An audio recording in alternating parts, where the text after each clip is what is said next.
এই যে এই পেজটা আমাদের কমপ্লিট। এখন আমরা পড়বো এই পেজ, ইংলিশ ল্যাঙ্গুয়েজ অর্থাৎ ইংলিশ ভাষা। আমাদের এই পৃথিবীতে বিভিন্ন দেশে বিভিন্ন ধরনের লোক বাস করে।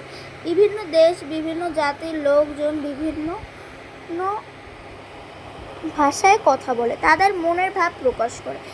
যেসব ভাষার মধ্যে ইংরেজি হলো অন্যতম, সমাধিক ও সর্বোচ্চ ব্যবহৃত ভাষা। আমরা জানি যে পূর্বে ইংরেজি ভাষা শুধুমাত্র যুক্তরাজ্য ও যুক্তরাষ্ট্র হাতে গোনা কয়েকটি দেশের মধ্যে সীমাবদ্ধ ছিল, কিন্তু বর্তমান বা বিশ্বায়নের যুগে ইংরেজি সীমাবদ্ধ এবং সর্বোচ্চ ব্যবহৃত একটি ভাষা। সারা বিশ্বে ইংরেজি এখন আন্তর্জাতিকভাবে সেকেন্ড ল্যাঙ্গুয়েজ হিসাবে সমাহিত।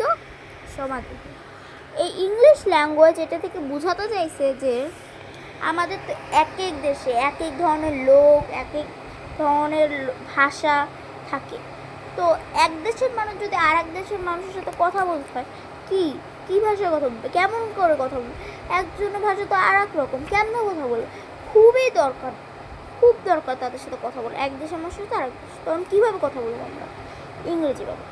ইংরেজি এই কারণে প্রত্যেকটা স্কুলে ব্যবহার হয়, প্রত্যেকটা বাচ্চা জানে, প্রত্যেকটা মানুষ জানে, প্রত্যেকটা মানুষকে শেখানো হয়। ইংলিশ এই কাজটাতে সর্বোচ্চ লাগে। জানি কয়েকটা দেশের মাতৃভাষা ইংলিশ গেল, কিন্তু সবাই ইংলিশটা জানে।